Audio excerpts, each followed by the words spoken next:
आप सभी को जय मसीह की। मैं आपका host Shilas Murmu hope channel Hindi में आप तमामों का स्वागत करता हूं। हमने पिछले बातचीत में देखा था कि 10 आज्ञा के बारे में, और उनमें से एक बहुत ही खास विषय है जो विश्राम के बारे में हमें बताता है। आज वही विषय होगा जो हम अपने जीवन के विश्राम के बारे में बातचीत करेंगे।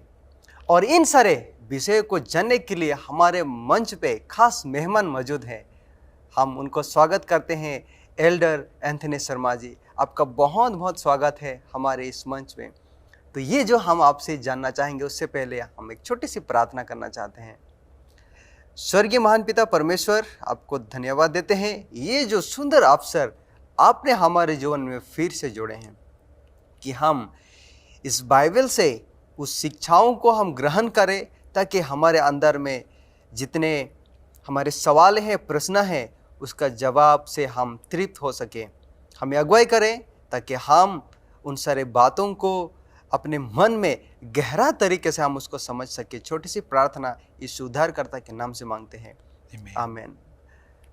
कई बार हमारे जीवन में हम बहुत ही थक जाते हैं।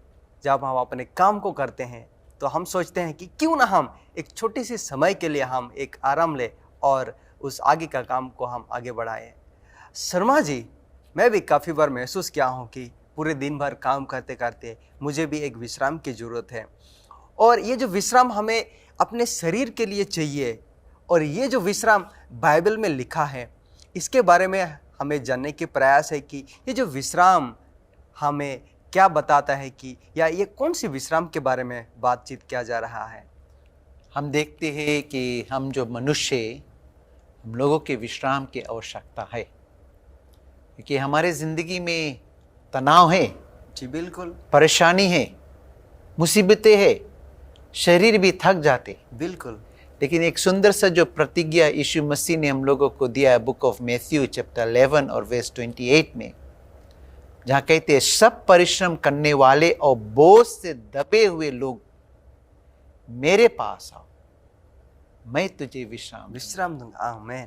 तो जो सच्चा जो विश्राम है, इसको देने वाला प्रभु परमेश्वर है जी। और वो जानता है हमारे लिए क्या सही है और क्या गलत है। और सही विश्राम पाने के लिए हम लोगों को विश्राम देने वाला प्रभु परमेश्वर, उसके पास जाना है। ये बहुत ही खास बात आपने हमें बताया कि ये विश्राम जो है वो यीशु मसीह हमें देता है। लेकिन ये जो सोच है, ये जो एक विचार है, ये जो एक अनुभव है, हमें ये जो विश्राम दिन के बारे में या आराम के दिन के बारे में हमें कहाँ से मिलता है और इसको क्या कहलाया जाता था? बाइबल के वचन को जब हम देखते हैं शिलाश, इस दुनिया को रचने वाला प्रभु परमेश्वर जी, और वचन के अनुसार परमेश्वर जो 6 दिन में इस दुनिया को रचा, लेकिन जब 7वें दिन में प्रभु परमेश्वर प्रवेश किया, तो बाइबल कहते हैं, जिसका जो चर्चा है बुक ऑफ जेनेसिस, उत्पत्ति का जो पुस्तक है, चैप्टर 2 वर्स 2 में लिखा है, और परमेश्वर अपना काम जिसे वह करता था 7वें दिन समाप्त किया और उसने अपने किए हुए सारे काम से 7वें दिन विश्राम किया। तो बाइबल कहते हैं परमेश्वर ने 7वें दिन विश्राम किया, यानी कि ये जो सृष्टि की वो 6वां दिन में समाप्त हुई, लेकिन कंप्लीट ये जो पूरा किया वो 7वां दिन में परमेश्वर पूरा करता है। और आगे थोड़ा बताइए। प्रभु ने 7वें दिन विश्राम किया। परमेश्वर की विश्राम करने का वजह ये नहीं कि प्रभु थक गया था। परमेश्वर की विश्राम करने का समय यह है, कारण यह है कि जो कुछ प्रभु ने रचना किया था उसमें प्रभु बहुत ही खुश था। जी जी। और मैंने ये बतलाया कि प्रभु ने 7वें दिन विश्राम किया, लेकिन जब बाइबल में जब हम 7वें दिन के विषय में देखते हैं, जैसे हम लोग एक्सोडस के पुस्तक में जाते, एक्सोडस निर्गमन चैप्टर 20 वर्स 10 में जाते, परंतु 7वें दिन तेरे परमेश्वर यहोवा के लिए विश्राम दिन है। यानी कि हमें याद दिलाता है कि उत्पत्ति में क्या हुई थी। जी हाँ, क्योंकि उत्पत्ति में हम लोगों को याद दिलाता है सृष्टि के विषय में, आराम के विषय में, लेकिन जब हम 10 नियम में आते, 10 नियम में कहते जो 7वें दिन तेरे परमेश्वर यहोवा के लिए विश्राम दिन है। ये हम लोगों को देखना, ये हम लोगों को समझना, जानना जरूरी।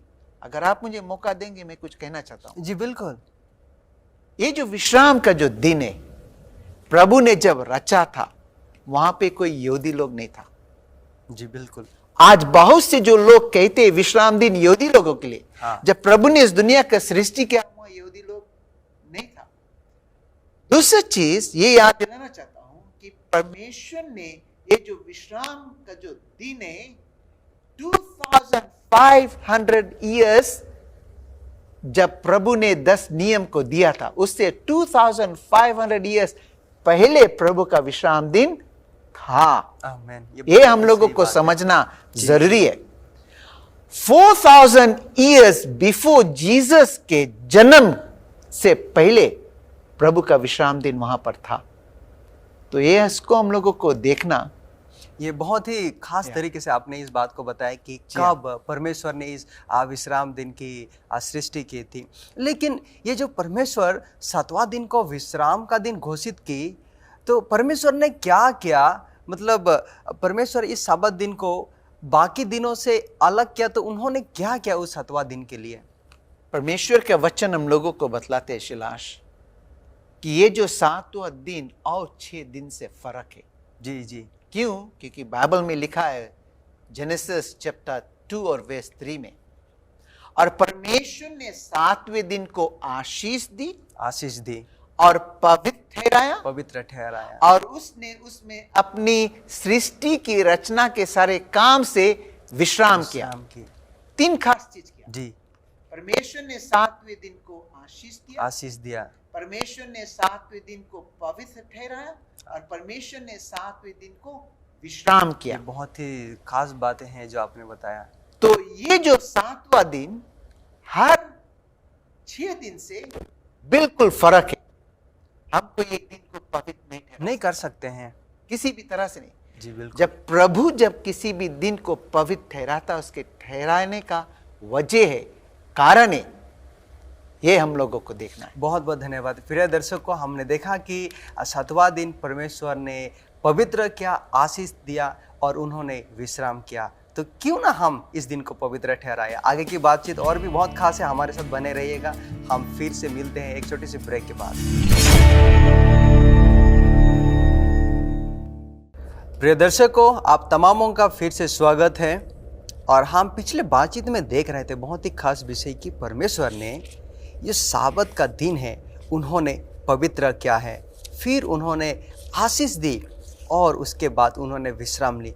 तो आप समझ सकते हैं ये जो पवित्र दिन है वो क्यों कहलाता है।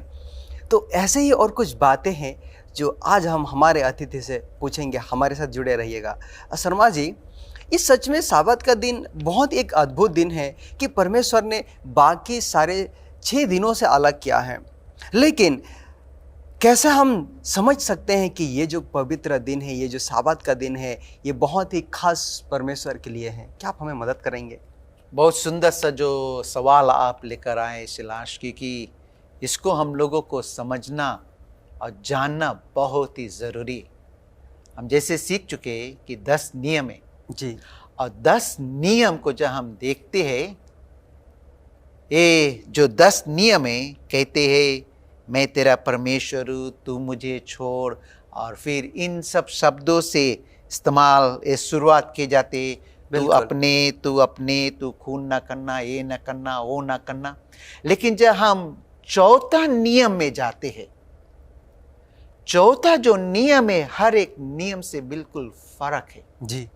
और जब हम अंग्रेजी में देखते हैं, ये एक वर्ड से शुरू होता है, रिमेंबर, यानी कि याद रखना, याद करना, स्मरण करना। और बाइबल हम लोगों को यहाँ पे बतलाते, तू विश्राम दिन को पवित्र मानने के लिए स्मरण रखना। स्मरण रखने का मतलब यह है कि तू याद करना, तू भूलना नहीं। और आज हम देखते हैं शिलास की जो आज्ञा प्रभु ने कहा, स्मरण रखना, याद करना, भूलना नहीं, वही एक आज्ञा जो आज बहुत से जो लोग इस सारे दुनिया में अधिक मात्रा में तोड़ते। जी। अब परमेश्वर को ये जो शब्द है, स्मरण, रिमेंबर, याद करना, इसके कहने का वजह कारण है कि प्रभु चाहते कि लोग हमेशा स्मरण करें कि सृष्टि को रचने वाला प्रभु है। प्रभु है। ये जो साबत का जो दिन है, याद दिलाता है कि दुनिया का सृष्टि कैसे हुआ। बिल्कुल। जब प्रभु कहते हैं स्मरण करना, भूलना नहीं, इसका मतलब कि बहुत खास है। सही बात।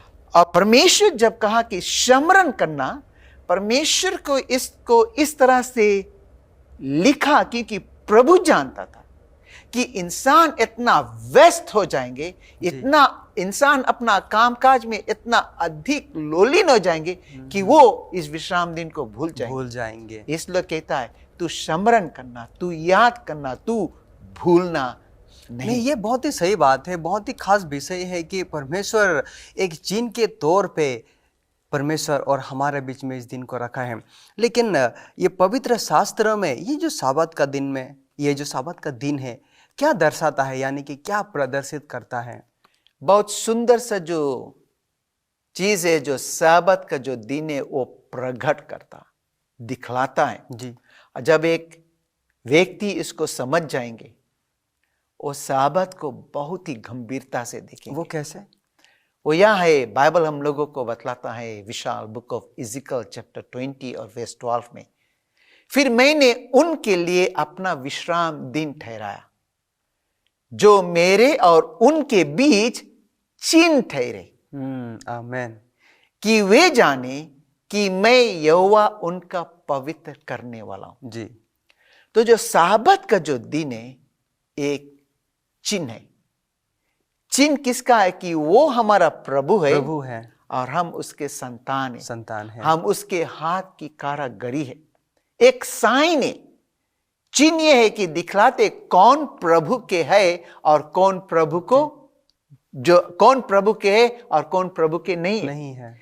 चिन्ह इस तरह से कि ये दिखलाता है कि जब विश्राम दिन को पालन करते तो हम परमेश्वर को स्मरण करते, और इसके साथ साथ ये विश्राम दिन का जो रिश्ता है, जैसे बतलाया गया, परमेश्वर के साथ जुटा हुआ, और परमेश्वर पवित्र है। अब बाइबल कहते हैं परमेश्वर पवित्र पवित्र पवित्र है। और बाइबल ये भी कहते हैं जो कोई भी प्रभु को इंतजार करेगा उसका जिंदगी भी पवित्र रहेगा। जी बिल्कुल। बाइबल ये बतलाते हम लोगों को, शिलास, पवित्र बनो जैसे परमेश्वर पवित्र है। जी। विश्राम का जो दिन है, जब एक इंसान का जो रिश्ता प्रभु के साथ बना रहेगा, वो परमेश्वर जो पवित्र है वो अपने पवित्रता से एक इंसान के जीवन में काम करेंगे, उसको पवित्रता की ओर बढ़ाने की। ये सच में बहुत ही खास बात है कि परमेश्वर ने ये जो पवित्र दिन है वो इससे ये हमें दर्शाता है कि एक चिन्ह है वो हमारे लिए, और इससे हम समझ जाते हैं कि हमारा रचने वाला प्रभु परमेश्वर है और हम उनके हाथों से हम बनाए गए हैं। और इसीलिए हमें ये याद भी दिलाता है कि याद रखना। आप कुछ बोलना चाहते हैं? मैं एक वेस और पढ़ना चाहता हूँ जो इज़िकल चैप्टर 20 और वर्स 20 में आता है। और मेरे विश्राम दिन को पवित्र मानो कि वे मेरे और तुम्हारे बीच चिन्ह ठहरे, और जिससे तुम जानो कि मैं तुम्हारा परमेश्वर यहोवा हूं। आमीन। वचन कहते मेरे विश्राम दिन को पवित्र मानो। प्रभु यहां पर निवेदन करते लोगों से।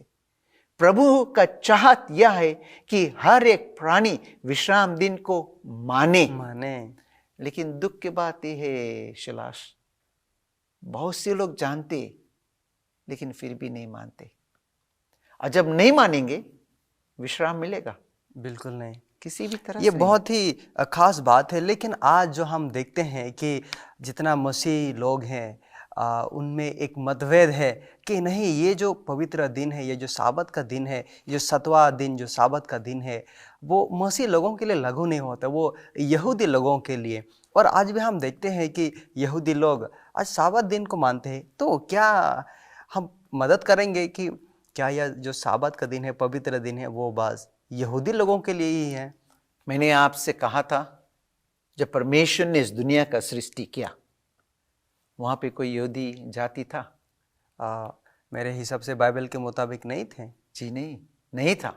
लेकिन हम यीशु मसीह जब इस संसार में था, यीशु मसीह ने कहा बुक ऑफ मार्क चैप्टर 2 और वर्स 27 में, उसने उनसे कहा साबत का दिन मनुष्य के लिए बनाया गया। आमीन। यीशु ने यह नहीं कहा कि साबत का दिन यहूदी के लिए बनाया गया। यीशु ने यह नहीं कहा कि साबत का दिन इस जाति के लोग, इस जाति के लोग, इस जाति के लोगों के लिए बनाया। लेकिन यीशु ने कहा साबत का दिन हर एक मनुष्य के लिए। आपका इन शानदार विचारों के लिए मैं बहुत आशीषित हुआ हूँ। अब प्रिय दर्शकों, क्या ही खास बातचीत हमारा चल रहा है। आप कहीं मत जाइएगा, हमारे साथ बने रहेगा। हम फिर से मिलते हैं एक छोटे से ब्रेक के बाद। अजीजों, आप तमामों का और फिर से स्वागत है। इस ब्रेक के बाद हम बातचीत कर रहे थे कि इस पवित्र दिन के बारे में, और कुछ बातचीत है जो हम अतिथि से हम सवाल करेंगे।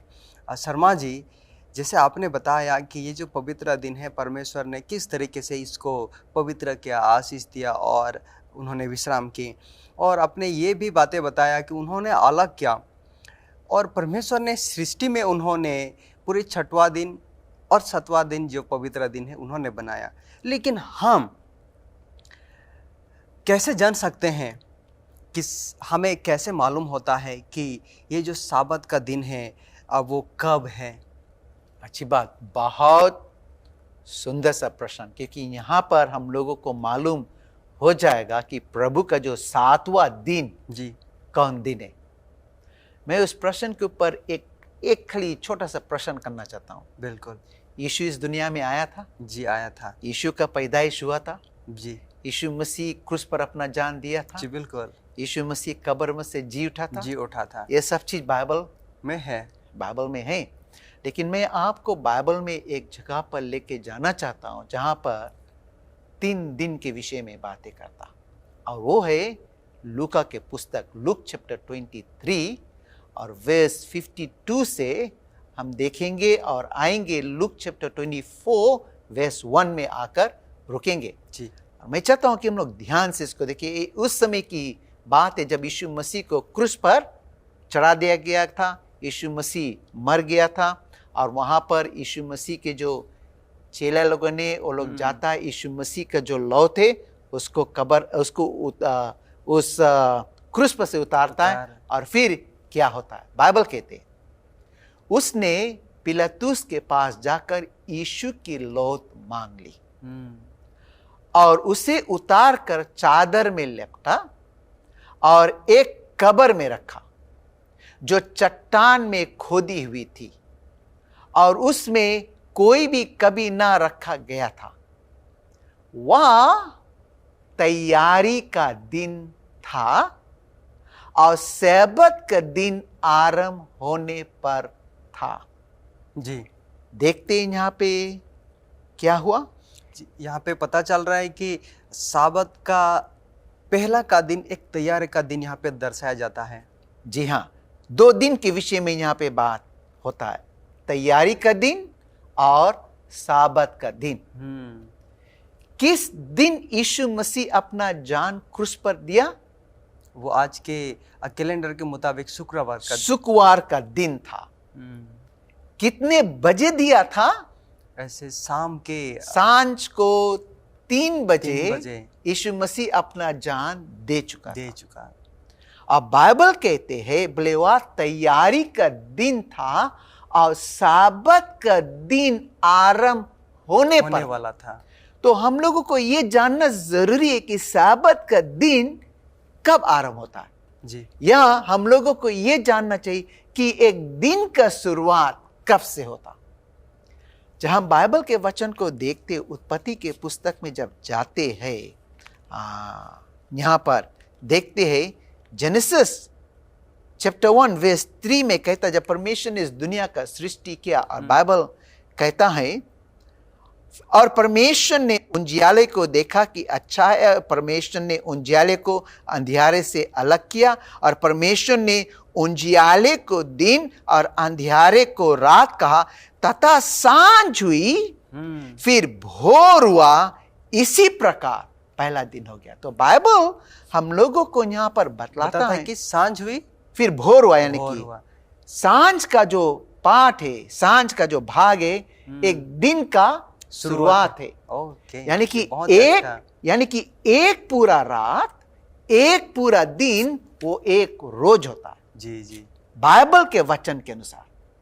लेकिन आज हम इस दुनिया में देखते हैं, लोग कहते हैं जब 12 बज जाएंगे रात तो दिन बदलता, लेकिन बाइबल के वचन के अनुसार जी जी जी, दिन का शुरुआत सांझ का भाग सच है। होता है। तो जब यीशु मसीह अपना जान दिया हुआ तैयारी का दिन था, आज के जमाने में शुक्रवार का दिन था और साबत का दिन आरंभ होने पर था। और ये भी सही बात है, और मैं इसको देख सकता हूँ कि आज के जो लोग हैं, कि आज के तारीख में बहुत को लोग अपना जन्मदिन को 12 बजे रात से वो लोग मनाना स्टार्ट करते हैं, जबकि दिन का शुरुआत शाम से होती है। जी हाँ, तब बाइबल कहते हैं वर्स 56 में, लूक 23 में आए, और लौट कर सुगंधित वस्तुओं और ईद तैयार किया, और सैबत के दिन तो उन्होंने आज्ञा के अनुसार जी विश्राम किया, आज्ञा के अनुसार विश्राम किया। तब बाइबल कहते हैं लूक 24 वर्स 1 और 2 में, परंतु सप्ताह के पहले दिन बड़ी भोर को वे उन सुगंधित वस्तुओं को जो उन्होंने तैयार की थी लेकर कब्र पर आई, और उन्होंने पत्थर को कब्र पर से लटका हुआ पाया। तो मैं ये कहना चाहता हूं आपको, ये जो लूका का जो पुस्तक है 3 दिन के विषय में बातचीत करता। पहला वो दिन के विषय में जो सब्त से पहले था, जिसको हम कहते हैं तैयारी का दिन। फिर बाइबल एक दिन के विषय में बात करते हैं जो सब्त के बाद का जो दिन है, जिसको बाइबल कहता है सप्ताह का पहला दिन। तो जब हम आज देखते हैं बाइबल के वचन के अनुसार, यीशु मसीह अपना जान उस कैलवरी के क्रूस पर शुक्रवार के दिन को दिया। ठीक, शुक्रवार के बाद शनिवार आता है, शनिवार के बाद रविवार आता है, यानी कि इतवार आता है, जो हफ्ता का पहला दिन है। तो बाइबल के वचन के अनुसार साबत का जो दिन है शनिवार का दिन है। जी जी, ये परमेश्वर के वचन के अनुसार, क्योंकि जीसस गुड फ्राइडे को मरा और यीशु मसीह ईस्टर संडे, आज के जमाने में जो लोग सेलिब्रेट करते, यीशु मसीह ईस्टर संडे को जी उठा। तो गुड फ्राइडे और ईस्टर संडे के बीच में साबत। शर्मा जी, बहुत ही सुंदर विचार आपने हमें दिया, और हम इस खास बातचीत के आखिर तक आए हैं। हम चाहते हैं कि आप एक प्रार्थना के साथ इसको विदा दें। ये सुंदर सा शिक्षा देने के लिए धन्यवाद देते हैं प्रभु, जो साबत के विषय में हम अब तक सीखते आए हैं, उसको पालन करने के लिए शक्ति देना, ताकि हम लोगों का रिश्ता तेरे साथ सर्वदा के लिए बना रहे और आपको कभी ना भूले प्रभु। प्रार्थना यीशु के नाम, आमीन। बहुत बहुत धन्यवाद इन प्रार्थना के लिए। प्रिय दर्शकों, हमने साफ तरीके से देखा कि ये विश्राम दिन, ये जो 7वां दिन, आज भी हमारे जीवन के लिए कितना ही अहम हिस्सा है। और हमने इस पूरे बातचीत में हमने देखा कि हमें इस साबत का दिन को हमें पालन करना चाहिए, क्योंकि ये दिन परमेश्वर ने पवित्र किया है, आशीष भी दिया है और उन्होंने विश्राम भी दी। तो फिर क्यों ना हम इस दिन को माने। अगर फिर भी आपके मन में फिर भी और बहुत सारे सवाल हैं, तो आपके लिए मौका है कि आप कमेंट सेक्शन में इन सारे सवाल आप लिख सकते हैं, और हम उन सारे प्रश्नों या सवालों का हम जवाब देने के लिए हम तैयार हैं। और हाँ, अगर पहली बार आज हमारे इस संदेश को देख रहे हैं, आप इस चैनल को आप सब्सक्राइब कर सकते हैं, यानी कि होप चैनल हिंदी को, और हाँ, ये संदेश को आपके मित्र तक, आपके परिवारों तक, दोस्तों के साथ जरूर साझा करें। परमेश्वर आपको बहुत के आशीष दे और आपका दिन शुभ हो।